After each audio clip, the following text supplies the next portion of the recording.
I was taken to that table, and then the waiter from that area came over to me confused and asked, "I don't think you're supposed to be sitting here. Don't you have a different table?" I explained to that waiter, "Yes, I do have a different table, but there was somebody sitting there, so they put me here." And then the waiter said to me, "Well, you're going to have to sit someplace else because there's a different couple who has this table." You can imagine my frustration at this point. It is Sunday, September 17th, 2023, and on this week's edition of Sunday Sofa Time, we're talking about a poorly rated cruise line.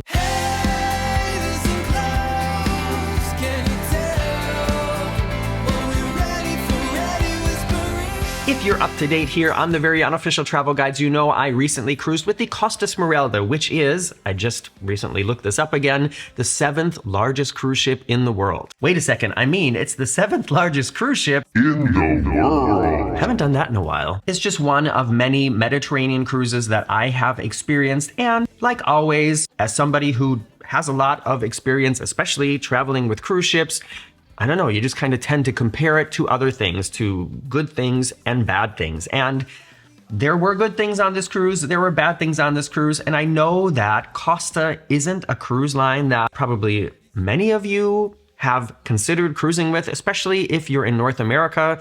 Costa doesn't cruise from North America. They only, as far as I know, they only offer European cruises. And I've seen other creators' reviews of their experience with Costa. I've read comments from all of you about your experiences with Costa, and I have seen the ratings of Costa on Cruise Critic. So I know Costa doesn't necessarily have like a fantastic reputation, but I enjoyed both of my experiences cruising with Costa. I would and will cruise with them again, and I want to go through a list today in relation to my recent experience on the Smeralda of the things that I thought they're doing right and then the things that I thought not so great. I'm Morgan from the very unofficial travel guides. I travel all around the world to popular and not so popular tourist destinations to give you a very honest, unofficial look at what it's like to be there.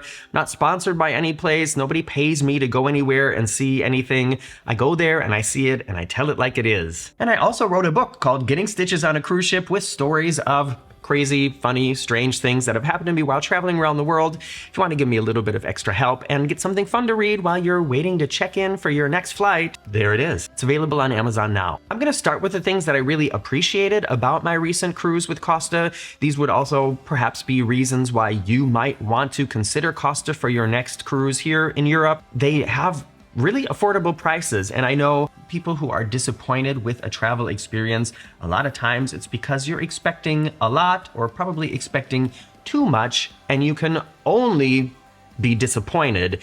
And you know, Costa offers Mediterranean cruises for 599 euros a person, 699 euros a person, and I think if you're paying 699 euros for a Mediterranean cruise on a huge ship and you're expecting like the Ritz-Carlton, it ain't gonna happen, honey. The only thing that's gonna happen is you're gonna be disappointed. But if you pay 699 euros for a Mediterranean cruise on a huge ship with somewhat lower expectations, you might have a good time. Speaking of prices and costs. I'm all of a sudden from New Jersey again. One great thing about Costa Cruise Line is the drink packages that they offer are not only very varied, there is a huge selection of different drink packages to suit like every drinking need, be it if it's coffee, soda, water, beer, wine, or full bar, and it's super affordable compared to other cruise lines. And I have a great example for you. On my 7-day cruise on the Smeralda, the drink package was 245 euros per person, which boils down to around 35 euros a day, which is like 37 US dollars a day.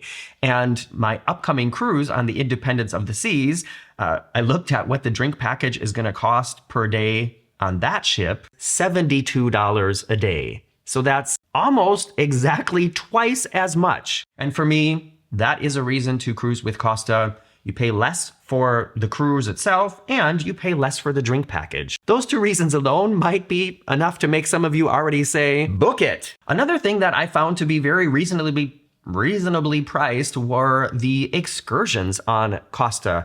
I usually don't do ship-sponsored excursions on any cruise line. I talked about this in some of the recent videos from that series. I'm kind of a do-it-yourself person. I like to go and do and see what I want to do at my own pace, but There was something I wanted to check out while on this cruise, and that was a special beach excursion. So I booked the ship-sponsored excursion. It included transportation and beach chairs and an umbrella, and it cost, I think, around $55 for a half-day excursion. On a recent Sunday Sofa Time, we looked at the prices of what the excursions and amenities cost on Labadee, which is Royal Caribbean's private coastline of Haiti, and you ain't getting nothing for $50. they have a package of 2 sunbeds with like a shady thing over the top of it, which is very comparable to an umbrella, and 2 sun chairs that I got in my excursion with Costa. And for Royal Caribbean, it cost $72 a person. And like I said, on Costa, it was around $55. The next thing I really liked comes with a big butt. What was the quote from Pee-wee's Big Adventure? Rest in peace, Paul Rubens, who recently passed away. It was something like, "Dottie, I meet so many people with all these dreams, but they all have a big butt." What I want to talk about is the shows that were offered on board. You know, I love a good show. I come from a musical theater background. For me, going to see the live entertainment when I'm in a theme park, on a cruise ship, at a resort, it's always a really big highlight for me. And the shows and the live entertainment that were offered on the Smeralda were very good. And I mean, I know this is all relative because people's tastes are different, but I really enjoyed what was being offered, and they were very sort of abstract, circus sort of based shows with a lot of people flying in the air and doing acrobatics, kind of pretty spectacular, a lot of LED screens being used. There was also a live band on board with all female members, and they had different programs. They had, I think, a Madonna night, they had, I think, an 80s night, and they had different costumes and like took on different personas for all of these shows. That was all great. The but is the theater design on this ship is horrible. But we're going to talk about that at the end. So at least on the Smeralda, if you like Cirque du Soleil style shows and live music with people playing live instruments and singing very well, the shows on the Smeralda are really going to be for you if you get there super early and get one of like the 5 seats that doesn't have an obstructed view. Another thing I really liked about my cruise on the Smeralda was the layout of my cabin. My cabin tour is already online, and I also did something that I haven't done in a while as far as booking my cabin. I stayed in an ocean view cabin. Now, you probably know this already, but in case you are a cruising newbie, there are inside cabins that have no view of the outside. Then there are ocean view cabins that have a small round window or a larger square window, but it's not a window you can open. It's just a window you can look out of. And then there's balcony cabins and suites and things like that that have like an outdoor space included. I almost always book a cabin with some kind of outdoor space, or I stay in like the least expensive category inside. But this time I decided to try a ocean view cabin, and I really enjoyed it. And there were a lot of things about the design that I thought were really great. It had a nice bench by the window. It had a pretty big bathroom as far as cruise ship cabins go. I think that this bathroom was about as big as the bathroom that we had on NCL when we booked a mini suite, so not bad. I'm not going to go through everything in my cabin. You can check out my cabin tour if you want to see that. Of course, one thing I have to mention though is that there's a glass wall into the bathroom, which is just why? The cabin, even though it did not have a balcony, seemed spacious. It seemed a little bit larger than average, and I really appreciated how it was laid out. Now, the colors, that's a whole different story. 2 more things I want to talk about on the positive side, and the first one is the way that these cruises are set up in the Mediterranean. If you cruise with Costa or if you cruise with MSC, I think those are the only cruise lines where I've experienced this. When they're cruising to these Mediterranean ports, people are embarking and disembarking, which means starting their cruise and ending their cruise, in several of the ports along the way. And one huge advantage of this is, especially if you're on a huge ship, it kind of spreads out the stress of the first and last day. If you're cruising with one of these 10 biggest cruise ships in the world, they can have over 6,000 passengers. And if 6,000 people are all boarding the ship on the same day, That's a lot of people. it leads to long lines, it leads to traffic jams, it leads to stress and confusion, and having people boarding and leaving the ship in every port just kind of spreads that out. It's a very welcome thing that I think more cruise lines should do. Can't really think of any advantages. Oh, yeah, I can. There are some advantages to having everybody start and end at the same time, but I appreciated having less people boarding the ship on the day that I boarded the ship because it just went quicker. Final thing that I loved on my Costa cruise was the desserts. People, you know, I am not a dessert kind of person. I'm a salty, cheesy kind of person. I'm not saying I don't appreciate ice cream and cakes and things like that. It's just not something that I generally crave. I have no problem going to the buffet or going to the main dining room and not getting a dessert. I know other people are going to hear that and be like, "What's wrong with this dude?" I'm just more interested in things like chips, dips, and cheese. Sounds like a restaurant concept. But one of you wrote to me saying that I have to try the desserts in the main dining room on the Smeralda because there's a special pastry chef working for Costa now, and thank you. These desserts were amazing. I kind of want to say these are probably some of the best tasting and best presented desserts I've had on any ship at all. Of course, there are exceptions, but I did order 1 or 2 desserts every night and I ate all of them, which should give you kind of a clue about how good they were. Okay, that's it for the things that I really loved or really appreciated about my experience with Costa on the Smeralda, and I'm gonna get to the things that I really did not like after this short commercial break. Did you get one? What was it about? Write it in the comments below. I don't know why I do write it like this, like that's how a computer works, right? Okay, as I mentioned, there are always going to be things that don't go as expected, that are less than what you were hoping for, and you know, it kind of all depends on how you react to when that happens.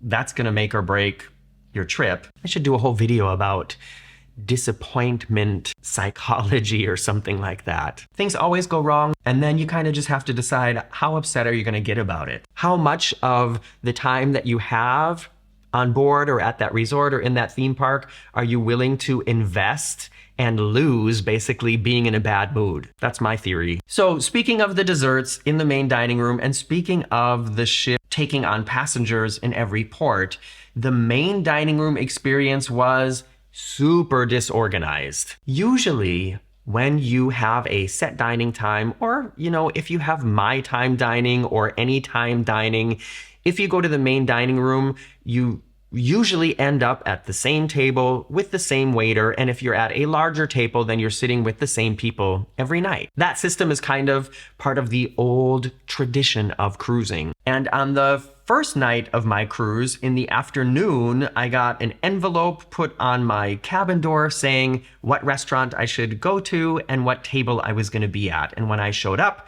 at the restaurant, I gave that envelope to the maitre d' and he had somebody take me to that table. The next day in the afternoon, I got another envelope telling me to go to a different main dining room and sit at a different table. Not a problem, but unusual. For those of you who don't know, some main dining rooms on cruise ships have different names and they seem like it's going to be a different restaurant, but other than the design of the room itself, the food is all the same. So I didn't feel like I was missing out having to go to one restaurant compared to the other. It just was weird that the first night I had to go to the one, and then the next 2 nights I went to another. Then on the 4th day, I didn't get an envelope, so I just assumed, all right, well, I'm gonna go back to the one that I have been at the last few days. And I walked in, I just walked right to my table and there was somebody else sitting there. So I went back to the maitre d', said, sorry, there's somebody at the table I was at the last few nights. And he asked me to go to then one of the other main dining rooms. And then I went there and had to explain in the dining room where I was, somebody was sitting at my table, so they found me a table then in that dining room, which is where I sat for the next couple of nights. And then on the last night, something really odd happened. I got a note again on my door in the afternoon telling me, I think it was to go to my table in the restaurant that I was at the first night. So I went to the restaurant. And just to be sure, I showed the envelope to the maitre d'. He had somebody take me to the table, but there was somebody sitting there again. And the person who took me there was very confused by that. So we went back to the maitre d' station. The person who took me to the table explained to the maitre d' there's somebody sitting there. The maitre d' was trying to say that's impossible. There cannot be anybody sitting there. And we were both like, There is. so he picked out some other random table number. I was taken to that table, and then the waiter from that area came over to me confused and asked, I don't think you're supposed to be sitting here. Don't you have a different table? I explained to that waiter, yes, I do have a different table, but there was somebody sitting there, so they put me here. And then the waiter said to me, well, you're going to have to sit someplace else because there's a different couple who has this table. You can imagine my frustration at this point. He went to get somebody to clear it up, and then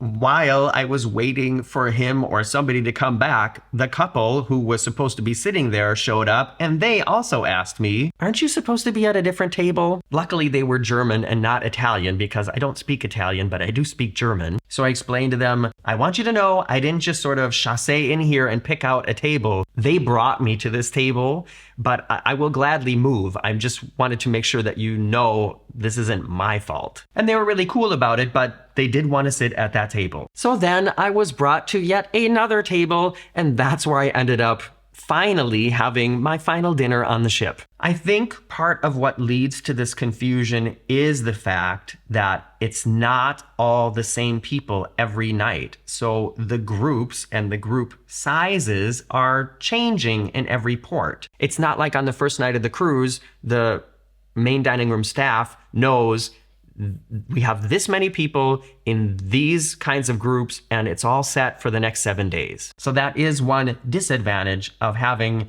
this sort of rolling boarding process. Also, I think there's a lot of passengers on board who didn't understand that there are assigned tables. And because the wait staff doesn't know whose cruise has started when, it's not necessarily suspicious to them that then all of a sudden on the next night, there's a different person sitting there because maybe the people who were there last night, maybe their cruise is over now. So it's hard to kind of keep an eye on if there are passengers just walking into the restaurant, not checking in and going to their assigned table and just sitting down at any table. Know what I mean? One big disadvantage. And of course, all those shenanigans with me having to switch tables 3 times in one night and then kind of be embarrassed by somebody coming up to me and saying, You're in the wrong place. that could be a vacation breaker.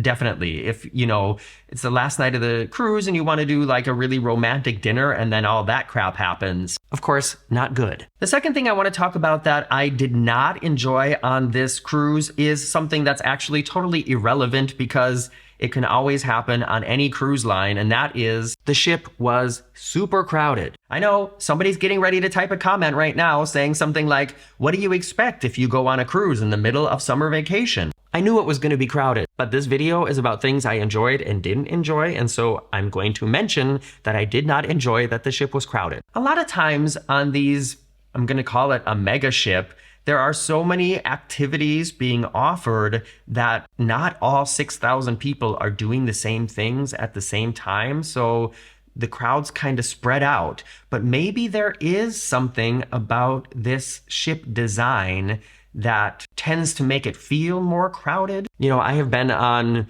several of the Oasis classes of ships from Royal Caribbean. Those are the largest cruise ships at the moment.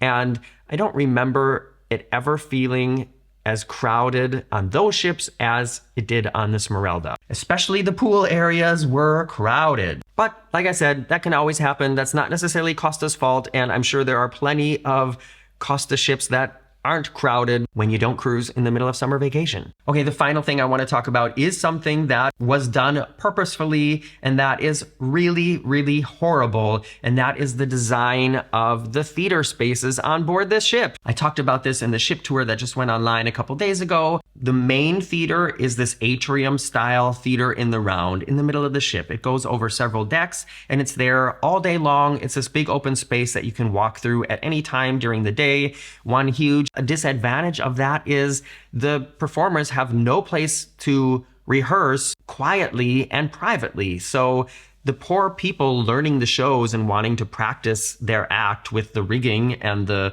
flying effects and stuff like that, they have to do that with people watching, which is just bad. There is another theater space at the front of the ship that is a more traditional style or shape of theater, but both of these spaces are so poorly designed that most of the seats have an obstructed view, and some of the seats in the theater have basically no view of the stage. And it's such a pity because the shows are good, but you can't see them, which just makes no sense to me. I'm not sure why or how these design aspects got approved because it's not good for anybody. It's not good for the passengers. It's not good for the performers. Who's it good for? Why did they do this? The only reason I could think that they would do this is because it seems different and innovative, but I've said this in many other videos, making something different just so it's different doesn't make it better. To quote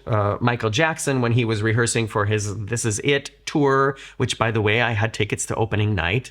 They're hanging on my wall back in the office. But when he was discussing with his choreographers who were suggesting maybe, doing something different with Billie Jean, maybe doing something different with Thriller, and he said, if we're not going to make it better, I don't want to change it. And yeah, why create a new theater space if it's going to make the enjoyment of the theater production that's happening sink? Why do that, Costa? Why? If you have cruised with Costa, I'd be really curious to know if your experience is similar to my experience, or if you had different things that you liked more or different things that you did not like more. Let me know all of those in the comments. And speaking of comments, now comes the time on Sunday Sofa Time where I comment on your comments live on air.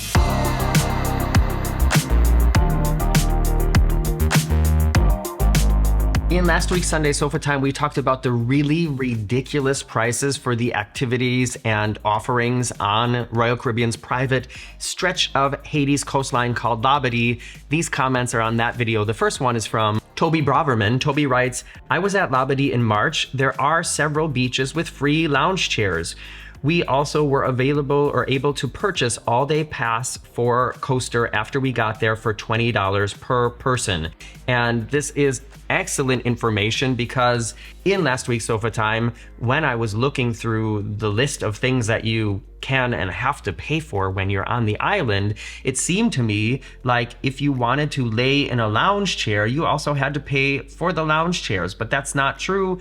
Several people have commented about this. There are free lounge chairs, but then they're not in the shade. They're just like lounge chairs on the beach. The ones that cost $72 a person have a cover over them. Also, great to know that you can buy an all-day pass for the coaster while you're on the island. And some people were saying that if you just kind of give the operators $5 cash, they'll let you ride it too. That is very unofficial information. I haven't tried it, but I'll let you know if it works. Next comment is from React to This. They write, Haiti suffers from unimaginable poverty. The existence of Labadee is kind of sickening viewed in the context of the suffering just out of view. And I'm going to talk about this comment because the world is not all rainbows and free buffets. It is true. There's a lot of not nice things happening in Haiti, and the fact that then there's this little piece of it that's like a paradise